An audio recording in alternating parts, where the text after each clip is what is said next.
Salut les gars, j'espère que vous allez bien. On se retrouve aujourd'hui sur Irréductible TV pour débriefer ce match Castres-Bordeaux. Et autant vous le dire, on en a gros. Alors qu'est-ce que ça veut dire on en a gros? Ça veut dire, comme dans Camelot, on en a plein le cul. Voilà. Mais avant de passer au débrief, je vais faire 3 dédicaces. Et oui, vous le savez, des fois je fais ça. Mais là aujourd'hui, je vous en fais 3.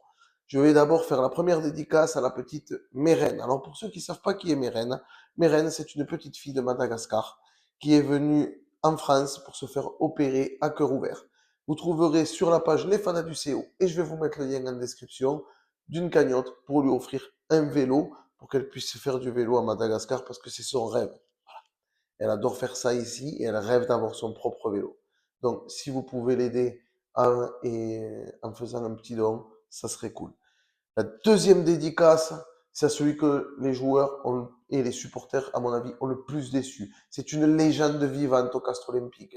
La légende des clubs de supporters même au Castre Olympique. Je parle bien sûr de monsieur Julien Joligard qui était avec nous dans les tribunes. Juju, on t'embrasse. Et la troisième dédicace, elle est pour les United Bébés. Et oui, parce que même si je suis supporter du CO, je sais reconnaître des supporters. Et nous sommes allés avec Puissance Castres leur fêter un joyeux anniversaire. Bravo pour vos 10 ans et vous nous avez fait passer un super moment. Donc, on commence le débrief maintenant et ça va piquer avec cette première mi-temps où on est indiscipliné et bien sûr Bordeaux en profite, ils auraient tort de s'en priver.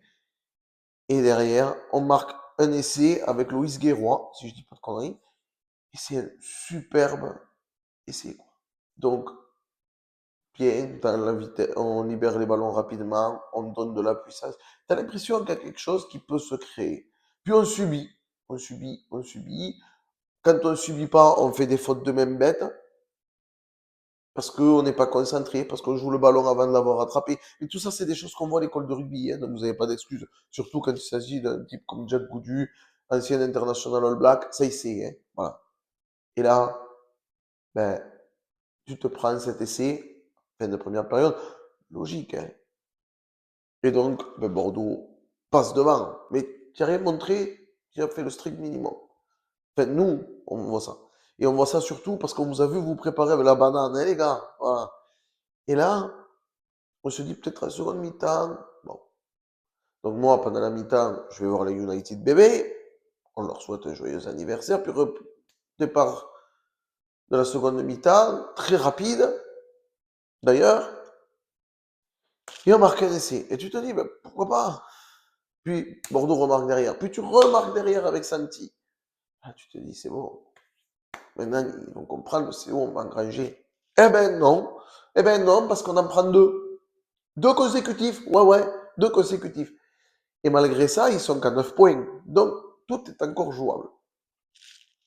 Tu as une pénalité, je crois, 5-6 minutes avant la fin du match.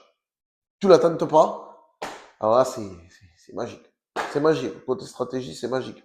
Tu ne la tentes pas, alors que si tu la tentes et qu'après tu joues tout pour l'essai, tu as gagné. Mais c'est pas grave, tu ne la tentes pas. Tu vas en touche, tu fous un essai, sauf que l'essai, ben, il est refusé à juste titre, hein, les gars. On rampe. Alors vous allez me dire, il y a un essai de l'UBB, c'est pareil, il rampe. Ouais, mais lui, il s'est pas fait voir et nous, oui. Peut-être parce que lui, c'est moins gros que nous aussi. Voilà. Donc, ben, l'essai, il est justement invalidé. Hein. Et derrière, tu continues à pilonner, puis tu marques cet essai sur la sirène qui t'offre le bonus. Qu'est-ce que ça veut dire que tu aies pris ce bonus? Alors, on va se dire les choses comme elles sont. Que tu aies pris ce bonus, ça veut dire que ça annule le fait que tu aies perdu à la maison, comptablement. Mais, si tu avais gagné ce soir, et si tu avais pris les autres bonus, tu aurais eu un nombre de points plus conséquent. Moralité, tu te retrouves 10e. C'est notre place cette saison. Hein. Je vous dis, si on n'est pas plus bas, on restera là. Pourquoi si on n'est pas plus bas, on restera là? Tout simplement parce que on ne développe pas de jeu. On ne développe pas de jeu, les gars. Et ouais, on ne développe pas de jeu. Et comme on ne développe pas de jeu, bah, quand tu ne développes pas du jeu, tu ne peux pas espérer être dans les 6. Voilà, tu regardes des équipes qui sont dans les 6 aujourd'hui, c'est des équipes qui jouent, c'est des équipes qui ont la hargne, c'est des équipes qui ont tout ce que toi tu n'as pas. Tu as des joueurs, on dirait, ils ont peur de gagner. Ils ont peur de faire le dernier geste. À un moment donné, il y a une action où Botitou, il a qu'à faire ça. Hein. Il fixe, il donne, et Carawalez-vous, il est tout seul, il va laisser. Mais il fixe, mais il donne pas. Et moralité, mais tu marques pas sur cette action. Tu vois? Et c'est des petits détails comme ça. Tu es tout seul, fais la passe intérieure, donc tu as fixé l'arrière. Hein. Goudu, il a qu'à attraper, c'est pour ça que je l'ai mis devant. Il a qu'à attraper le ballon, en avant. En avant. Ben oui, ça faisait longtemps. Alors que des en avant, que des passes en avant aussi, que on a très mal joué. On a très mal joué. Voilà, on a très mal joué. On rampe, il y a essai, il y a un essai de Bordeaux. Peut-être vous pouvez croire qu'il rampe. En fait, à mon avis, c'est un joueur de dessus qui le tire. Donc, pour moi, il y a les essais de Bordeaux sont tous valables. Par contre, je suis désolé de vous le dire, les gars. Eh oui, je suis désolé de vous le dire, les gars. Quand on joue comme ça, contre une équipe de très haut niveau, parce que Bordeaux, champion d'Europe, ça veut dire très haut niveau, tu peux pas te contenter de jouer ça en espérant battre ça. C'est pas possible. C'est pas possible. Parce que quand tu affrontes une grosse équipe, si tu mets pas tous les ingrédients, c'est-à-dire la discipline, le combat, l'agressivité nécessaire et la rapidité dans la transformation du jeu, tu peux pas gagner. Tu peux pas gagner parce que ces équipes-là, elles sont entraînées à ça. Et les essais que tu prends, je suis désolé de te le dire, mais encore une fois, il y a un mall que tu as mal défendu. Et ensuite, tu défends pas bien autour des rucks. Tu défends pas bien autour des rucks. Les mecs, ils ont le temps. Quand même, rends-toi compte un peu ce qu'ils ont le temps de faire. C'est-à-dire que tu viens de plaquer, tu vas déblayer, alors que tu sais qu'ils sont déjà là. Donc, ça sert à rien. Normalement, ce que tu dois faire, c'est rester debout, être attentif et aller plaquer. Ben, le joueur qui va se saisir du ballon pour faire la bordure en bord de ruck. Tu vois? Et ben, c'est pas ça qu'il fait, le mec. C'est-à-dire que notre joueur, à nous, il voit qu'il peut pas y aller, mais il va essayer de pousser dans le ruck. Donc, il laisse un espace. Les autres, ils regardent les papillons. Voilà. Regarde les papillons. Et le mec, il a le temps de faire sa bordure. Tu ne dois pas pouvoir faire une bordure comme ça quand tu défends sérieusement. Et la défense, ça fait 3 ans que je le dis, la défense à Castres, elle n'est pas bonne. Voilà, la défense à Castres, elle n'est pas bonne. Quand tu as ce genre d'action, quand tu as des rucks où tu ne conserves pas tes ballons, ça aussi, on s'isole. Et quand un avant va péter, moi, on m'a appris en amateur, tu vois, on m'a appris en amateur, quand tu vas péter, ça doit être avec une cellule de 3. Pourquoi? Une cellule de 3 parce qu'il faut un qui va péter, deux qui déblayent. Parce que le mec, s'il est plus solide que toi, si vous êtes deux, vous y prenez les bras, vous levez, c'est terminé. Et ensuite, tu te cramponnes ton copain en bas. Et comme ça, tu peux pas te faire bouger. Est-ce que vous avez vu ça une seule fois cette saison? Et une seule fois sur 3 ans? Jamais. Tu te fais toujours contre-requer. Quand tu empoisonnes dans les rucks, tu te fais toujours contre-requer. Et quand tu te fais pas contre-requer, tu te fais arracher le ballon. Et c'est un cercle vicieux. Et on n'en peut plus de ce cercle vicieux. Vous comprenez ça? On en a gros. Voilà, on en a gros. Alors, oui, vous avez été valeureux. Oui, vous avez montré des corones. Vous avez été mauvais. Mauvais parce que soit vous appliquez pas ce qu'on vous explique, soit vous comprenez pas ce qu'on vous explique, soit vous n'avez pas envie de faire ce qu'on vous explique parce que vous vous croyez meilleur que les coachs. Alors certains pensent que les coachs sont responsables, d'autres pensent que c'est des joueurs qui reviennent de blessures qui sont responsables, d'autres pensent que y a un malaise dans l'équipe. Là, on fait la trêve. Donc, pendant quelques temps, il n'y aura peut-être pas de vidéo. Profitez-en pour travailler là-dedans, d'accord? Parce que la peur de gagner, c'est là, hein, c'est pas ailleurs. Profitez-en pour faire un peu de physique. Un peu, hein? Parce que quand on voit le déficit de puissance quand t'es mêlé, et ouais, les gars. Jusqu'à maintenant, Bentham Ifuna, on l'a rencontré, il ne poussait pas sur 50 mètres. Aujourd'hui, s'il est dans la mêlée et qu'il pousse propre, il t'emporte. Voilà. Et ça, c'était l'ADN du CO. C'était l'ADN du CO. Et l'ADN du CO, on l'a complètement perdu. Donc, ressourcez-vous, les joueurs, ressourcez-vous. Faites une introspection. Dites-vous, est-ce que je suis bon, pas bon? Si je suis pas bon dans la puissance, je demande un programme pour être plus puissant. Et si je ne suis pas capable, je vais dans un autre niveau. Ceux qui déçoivent depuis le début de la saison, profitez-en pour essayer de vous régénérer aussi mentalement et physiquement. Voilà. Mais ne revenez pas avec la peur au ventre du résultat, de la pression.